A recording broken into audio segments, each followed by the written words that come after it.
ലൈവായിട്ട് മ്യൂസിക് കേൾക്കാൻ പറ്റുന്ന ഈ കാലത്ത് ഒരു ഭാഗ്യമല്ലേ.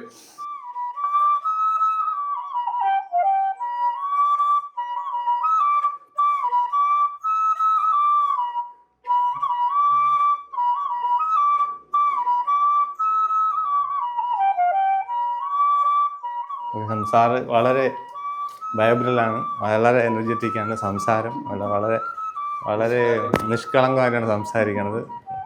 മനസ്സിൽ നിന്നാണ് സംസാരിക്കുന്നത്, വെറുതെ ഒരു പ്രൊഫഷണൽ ബേസ് ചെയ്തല്ല സംസാരിക്കുന്നത്.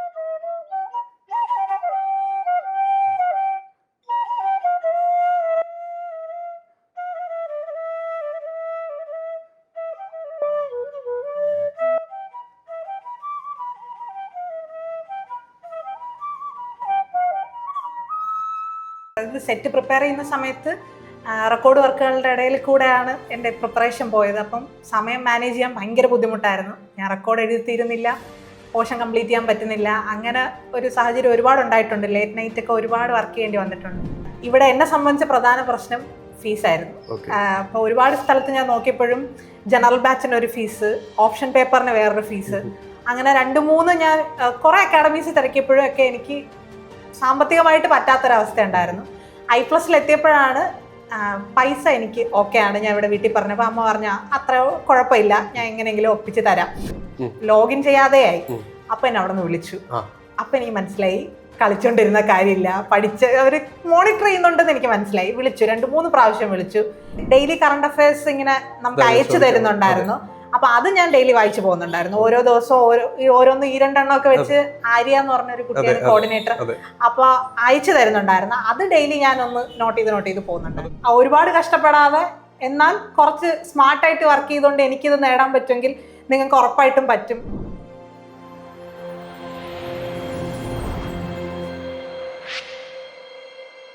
ഹായ് എവരിവൺ, ഇന്ന് നമ്മളോടൊപ്പം ഉള്ളത് 2025 ഫെബ്രുവരി 2 നടന്ന സെറ്റ് പരീക്ഷയിൽ ക്വാളിഫൈ ചെയ്ത ബോട്ടണി സബ്ജക്റ്റ് ആയിരുന്നു വിഷ്ണുപ്രിയയാണ്. വിഷ്ണുപ്രിയ, സ്വാഗതം. Hi sir. നമുക്ക് ആദ്യം തന്നെ എന്തായിരുന്നു BSc MSc ഒക്കെ പഠിച്ച സബ്ജക്റ്റുകൾ? ബോട്ടണി തന്നെയാണ്. ഏത് കോളേജിലാണ്? അതുപോലെ സെറ്റിന്റെ എത്രാമത്തെ അറ്റംപ്റ്റ് ആയിരുന്നു? B.Edന്റെ കാര്യങ്ങളൊക്കെ ഒന്ന് ചുരുക്കി പറയാമോ? സെറ്റ് എൻ്റെ ഫസ്റ്റ് അറ്റംപ്റ്റ് ആണ്. ഞാൻ ഡിഗ്രിക്ക് പഠിച്ചത് നിലമേൽ NSS കോളേജിലാണ്. ബോട്ടണി ആയിരുന്നു സബ്ജക്റ്റ്. PG ചെയ്തത് കൊല്ലം ഫാത്തിമ മാതാ നാഷണൽ കോളേജാണ്. ബോട്ടണി, പ്യുവർ ബോട്ടണി തന്നെ ആയിരുന്നു സബ്ജക്റ്റ്. B.Ed ഇപ്പം ഞാൻ ഫൈനൽ ഇയർ ആണ്. ഇപ്പം ചെയ്യുന്നത് കാവ്യാട് B.Ed കോളേജിലാണ്, പിരപ്പങ്കോട്. പഠനത്തോടൊപ്പം തന്നെ ആദ്യ അറ്റംപ്റ്റിൽ തന്നെ സെറ്റ് നേടിയ മിടുക്കിയാണല്ലേ. അപ്പോൾ ഈ പഠനയാത്രയിൽ പലപ്പോഴും കുറേ ഡിഫിക്കൽട്ടീസ് ഒക്കെ ഫേസ് ചെയ്തിട്ടുണ്ടാവും. പ്രത്യേകിച്ച് B.Ed പഠിച്ച് അതിനോടൊപ്പം സെറ്റ് നേടിയ ഒരാളെന്നുള്ള നിലയിൽ എന്തായിരുന്നു കൂട്ടുകാരുടെയൊക്കെ അഭിപ്രായം? സെറ്റിലേക്കുള്ള ജേർണിയിൽ B.Edനോടൊപ്പം പഠിക്കുമ്പോൾ ഫേസ് ചെയ്ത ഡിഫിക്കൽട്ടീസ് എന്തായിരുന്നു? ബുദ്ധിമുട്ടുകൾ ഒരുപാടുണ്ടായിരുന്നു. കാരണം B.Ed എന്ന് പറയുമ്പം ഒരുപാട് വർക്ക്, സെറ്റ് പ്രിപ്പയർ ചെയ്യുന്ന സമയത്ത് റെക്കോർഡ് വർക്കുകളുടെ ഇടയിൽ കൂടെയാണ് എൻ്റെ പ്രിപ്പറേഷൻ പോയത്. അപ്പം സമയം മാനേജ് ചെയ്യാൻ ഭയങ്കര ബുദ്ധിമുട്ടായിരുന്നു. ഞാൻ റെക്കോർഡ് എഴുതിത്തീരുന്നില്ല, പോർഷൻ കംപ്ലീറ്റ് ചെയ്യാൻ പറ്റുന്നില്ല. അങ്ങനെ ഒരു സാഹചര്യം ഒരുപാട് ഉണ്ടായിട്ടുണ്ട്. ലേറ്റ് നൈറ്റ് ഒക്കെ ഒരുപാട് വർക്ക് ചെയ്യേണ്ടി വന്നിട്ടുണ്ട്. ഫ്രണ്ട്സിൻ്റെ സപ്പോർട്ട് നല്ല സപ്പോർട്ട് ഉണ്ടായിരുന്നു. കാരണം എനിക്ക് കോൺഫിഡൻസ് ഇല്ലാതിരുന്ന പോലും അവരെൻ്റെ അടുത്ത് പറഞ്ഞിട്ടുണ്ടായിരുന്നു, നിനക്ക് പറ്റും, നീ പഠിക്കുന്നുണ്ടല്ലോ, അപ്പം നിനക്ക് കിട്ടും, എന്ത് സപ്പോർട്ട് വേണമെങ്കിലും ചെയ്തു തരാമെന്നൊക്കെ ഒരുപാട് പേര് പറഞ്ഞിട്ടുണ്ടായിരുന്നു.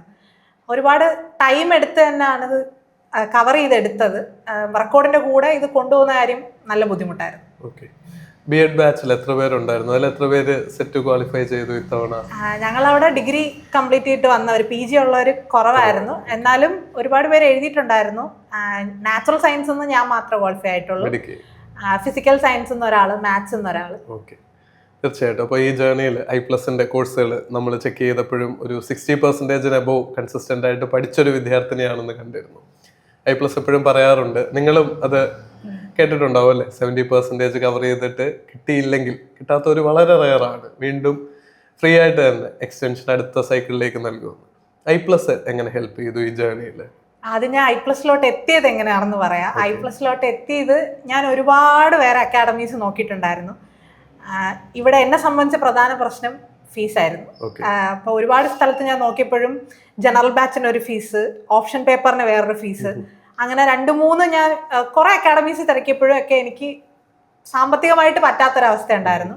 I+ൽ എത്തിയപ്പോഴാണ് പൈസ എനിക്ക് ഓക്കെ ആണ്. ഞാൻ ഇവിടെ വീട്ടിൽ പറഞ്ഞപ്പോൾ അമ്മ പറഞ്ഞ അത്ര കുഴപ്പമില്ല, ഞാൻ എങ്ങനെയെങ്കിലും ഒപ്പിച്ച് തരാം. അങ്ങനെയാണ് ഞാൻ I+ലോട്ട് എത്തിയപ്പോൾ ആദ്യം സത്യം പറഞ്ഞാൽ എനിക്ക് സംശയം ഉണ്ടായിരുന്നു, കാരണം ഓൺലൈൻ അല്ലേ. അപ്പൊ ഞാൻ ഇത്രയും പൈസ ഞാൻ അടയ്ക്കുമ്പോ ക്ലാസ് കിട്ടുമോ, ക്ലാസ്സിന് കയറാൻ പറ്റുമോ, ഇത് പറ്റിപ്പാണോ എന്നൊരു സംശയം എനിക്കുണ്ടായിരുന്നു. ഞാൻ വിളിച്ച ഒരു കുട്ടിയെടുത്ത് ചോദിച്ചായിരുന്നു, ഇത് ഉള്ളത് തന്നെ ആണോ, പേയ്മെന്റ് ഒക്കെ എങ്ങനെയാണ്, എനിക്ക് എന്തെങ്കിലും പ്രൂഫ് ഉണ്ടോ. അപ്പൊ അവരപ്പൊ തന്നെ എനിക്ക് പേയ്മെന്റിന്റെ എല്ലാം മെയിലൊക്കെ ചെയ്ത് തന്നായിരുന്നു. അന്ന് തന്നെ എനിക്ക് എല്ലാം ലോഗിനായി കിട്ടി. ഞാൻ ക്ലാസ്സിനും കയറിയപ്പോഴാണ് എനിക്കതൊരു വിശ്വാസമായത്, ഇതുണ്ട്, ഓക്കെ ആണ് എന്നുള്ളത്. പിന്നെ ഞാൻ റെഗുലറായിട്ട് ക്ലാസ് ആദ്യമൊക്കെ ഒരു വീക്ക് നല്ലപോലെ പോകുന്നുണ്ടായിരുന്നു. അത് കഴിഞ്ഞ ശേഷം പിന്നെ വർക്കുകൾ വന്നു തുടങ്ങിയപ്പം ബുദ്ധിമുട്ടായിരുന്നു. ക്ലാസ് 2-3-4 ദിവസമൊക്കെ ഞാൻ ചേർത്തോണ്ട് ലോഗിൻ ചെയ്യാതെയായി. അപ്പൊ എന്നെ അവിടെ നിന്ന് വിളിച്ചു. അപ്പൊ എനിക്ക് മനസ്സിലായി കളിച്ചോണ്ടിരുന്ന കാര്യമില്ല, അവര് മോണിറ്റർ ചെയ്യുന്നുണ്ടെന്ന് എനിക്ക് മനസ്സിലായി. വിളിച്ചു, 2-3 പ്രാവശ്യം വിളിച്ചു. എൻ്റെ ടൈം ചോദിച്ചിട്ട്, ഞാൻ സ്കൂളിൽ നിൽക്കുന്ന സമയത്തൊക്കെ ആയിരുന്നു വിളിക്കുന്നത്. അപ്പോൾ വിളിച്ചിട്ട് പറഞ്ഞു എപ്പോഴേലും കംഫർട്ടബിൾ ആയിട്ടുള്ള ഒരു ടൈം പറഞ്ഞാൽ ഞങ്ങൾ വിളിക്കാം. ഞാൻ പറഞ്ഞു വൈകുന്നേരം 5 മണി. കറക്റ്റ് ഒരു 5 മണിക്ക് എന്നെ വിളിച്ചു, എന്താ ക്ലാസ്സിന് കയറുന്നുണ്ടോ, ടെസ്റ്റ് സ്കോർ ഒന്നും ഷെയർ ചെയ്യുന്നില്ലല്ലോ, എന്ത് പറ്റി അറ്റൻഡ് ചെയ്യുന്നില്ല. അപ്പം ഞാൻ പറഞ്ഞു എനിക്ക് ഇങ്ങനെ കുറച്ച് ബുദ്ധിമുട്ടുണ്ട്, കുഴപ്പമില്ല, വീക്കെൻഡ്സിൽ അത് അഡ്ജസ്റ്റ് ചെയ്താൽ മതി എന്ന് പറഞ്ഞാൽ എന്നെ അവർ നന്നായിട്ട് മോട്ടിവേറ്റ് ചെയ്യുന്നുണ്ടായിരുന്നു.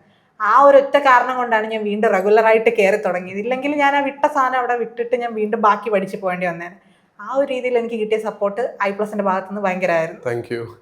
നമ്മളെപ്പോഴും പറയുന്ന നമ്മുടെ ഒരു ടാഗ് ലൈൻ തന്നെയാണ് അഫോർഡബിൾ ആയിട്ടുള്ള education, quality education made affordable എന്നുള്ളത്. അത് ഒരുപാട് പേരിലേക്ക്, കാര്യം എഡ്യൂക്കേഷൻ ആക്സസിബിൾ ആവണമല്ലോ.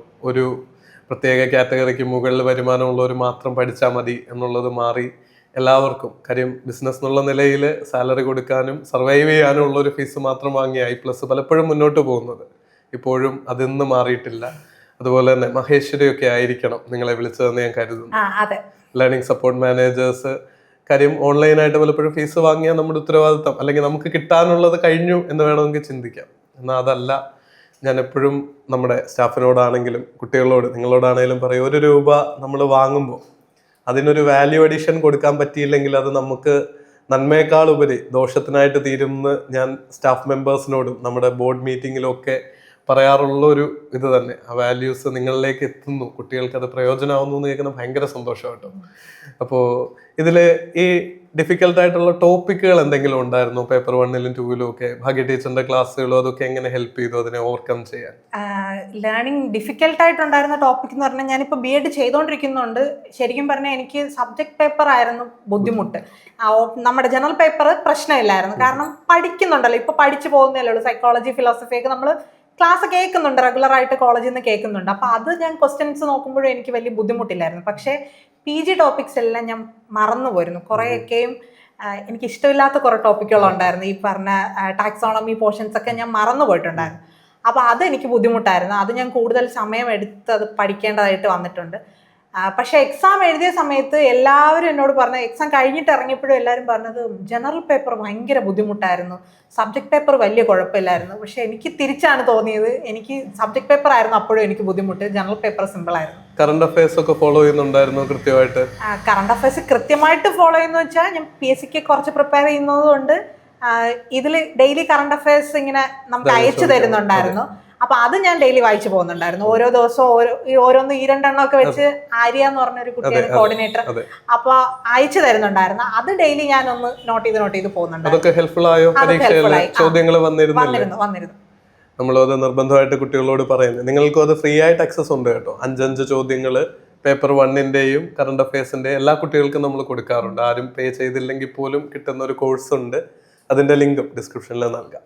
ഇനി ഇപ്പോൾ വിജയിയായി, ഇതൊരു ലോങ് ജേർണിയിലെ ആദ്യത്തെ സ്റ്റെപ്പാണെന്ന് എനിക്കറിയാം. ഇനി CSIR നെറ്റ് ആയാലും ഒരു ഗവൺമെന്റ് ജോലി എന്നൊക്കെ ഉള്ള നിലയിലേക്കും ഒരു വിജയം തരുന്ന മോട്ടിവേഷൻ ഭയങ്കര വലുതല്ലേ? അപ്പോൾ ഈ ഒരു പൊസിഷനിൽ നിൽക്കുമ്പോൾ ഇനിയും B.Edനോടൊപ്പം പഠിക്കുന്നവരുണ്ടാവാം, ചിലപ്പോൾ ഒരു ഫാമിലിയോടൊപ്പം കുഞ്ഞുങ്ങളെയൊക്കെ വളർത്തി ടഫായിട്ടുള്ള, അവർക്ക് റെക്കോർഡ് എഴുത്താവില്ല, മറ്റു പ്രയോറിറ്റികളായിരിക്കും സമയമെടുക്കുന്നത്. അവരോട് എന്താ പറയാനുള്ളത്? ഇപ്പൊ എന്നെ സംബന്ധിച്ച് ഞാൻ ഒട്ടും സെൽഫ് കോൺഫിഡൻസ് ഇല്ലാത്ത ഒരാളായിരുന്നു. എനിക്കിത് പറ്റും, അല്ലെങ്കിൽ എനിക്ക് അച്ചീവ് ചെയ്യാൻ പറ്റുമെന്ന് ഞാൻ ഒരിക്കലും വിശ്വസിച്ചിരുന്നില്ല. എൻ്റെ കൂടെ ഉള്ളവർ ആണ് എന്നെ മോട്ടിവേറ്റ് ചെയ്ത്, ഈ പറഞ്ഞ പോലെ I+ ആയാലും എൻ്റെ ഫ്രണ്ട്സ് ആയാലും ഫാമിലി ആയാലും അവരാണ് എന്നെ മോട്ടിവേറ്റ് ചെയ്ത് എനിക്കിത് പറ്റും, നീ ശ്രമിച്ചാൽ പറ്റും എന്നുള്ള രീതിയിൽ എത്തിച്ചത്. സെറ്റ് ക്രാക്ക് ചെയ്ത് കഴിഞ്ഞപ്പോൾ എനിക്കൊരു ബോധ്യം വന്നു, ഇനിയും ഞാൻ വിചാരിച്ചാൽ പലതും ചെയ്യാൻ പറ്റും ഇപ്പം തന്നെ എനിക്ക് നെറ്റിന് പ്രിപ്പയർ ചെയ്യണമെന്നും HSSC എഴുതണമെന്നും ഒക്കെ ഇപ്പോൾ ഒരു ആഗ്രഹം തോന്നുന്നുണ്ട്. ഇനിയുള്ളവരോട് എനിക്ക് പറയാനുള്ളത് അത് തന്നെയാണ്. എൻ്റെ കൂടെ ഉള്ളവരും പലരും PG ഉള്ളവരും സെറ്റ് അറ്റൻഡ് ചെയ്യാത്തവരുണ്ട്. അവരോടൊക്കെ എൻ്റെ റിസൾട്ട് വന്നപ്പോൾ ഞാൻ എന്നെ തന്നെ എക്സാമ്പിൾ ആക്കിക്കൊണ്ടാണ് പറഞ്ഞത്. ഇത്രയും ഒരുപാട് കഷ്ടപ്പെടാതെ എന്നാൽ കുറച്ച് സ്മാർട്ടായിട്ട് വർക്ക് ചെയ്തുകൊണ്ട് എനിക്കിത് നേടാൻ പറ്റുമെങ്കിൽ നിങ്ങൾക്ക് ഉറപ്പായിട്ടും പറ്റും. ഉറപ്പായിട്ടും പ്രിപ്പയർ ചെയ്യണം. ഇനിയുള്ളവരും ഇത് ചെയ്ത് ക്രാക്ക് ചെയ്തെടുക്കണം എന്ന് ഞാൻ തന്നെ പലരോടും എന്നെ തന്നെ എക്സാമ്പിൾ ആക്കി പറഞ്ഞിട്ടുണ്ട്. സന്തോഷം. ഈ തീയൊന്ന് പിടിച്ചു തുടങ്ങാനാ ബുദ്ധിമുട്ട്. അടുക്കളയിൽ ഞാനൊക്കെ കയറിയിട്ടുണ്ടെങ്കിൽ നമുക്ക് എല്ലാവർക്കും അറിയുന്ന ഒരു കാര്യമാണ്. ഒന്ന് തീ പിടിച്ചു തുടങ്ങാൻ ബുദ്ധിമുട്ടാണെങ്കിലും പിന്നെ അത് ആളിപ്പടരാൻ എളുപ്പമാണ്. അതിനൊരു കുറച്ച് ഫ്യൂവൽ കൊടുത്താൽ മതി. നിങ്ങളുടെ ജീവിതത്തിലും കോൺഫിഡൻസ് കുറവാണെങ്കിൽ പഠിച്ചു തുടങ്ങുക. ഒരു വിജയം നിങ്ങളെ ഒരുപാട് മുന്നോട്ടെത്തിക്കും. നമ്മുടെ ചുറ്റുമുള്ളവരുടെ സന്തോഷം, അവരുടെ ഒരു ചിരി കാണാനൊക്കെ ഇതിലൂടെ സാധിക്കും. ഈ ഒരു വിജയത്തിൽ നിർത്തരുത്. ഇനിയും ഒരുപാട് വിജയങ്ങളിലേക്ക് എത്തിച്ചേരാൻ സാധിക്കട്ടെ. ഈ പറഞ്ഞ സ്വപ്നങ്ങളൊക്കെ നടക്കട്ടെ എന്ന് ആശംസിക്കുന്നു. All the best. Thank you.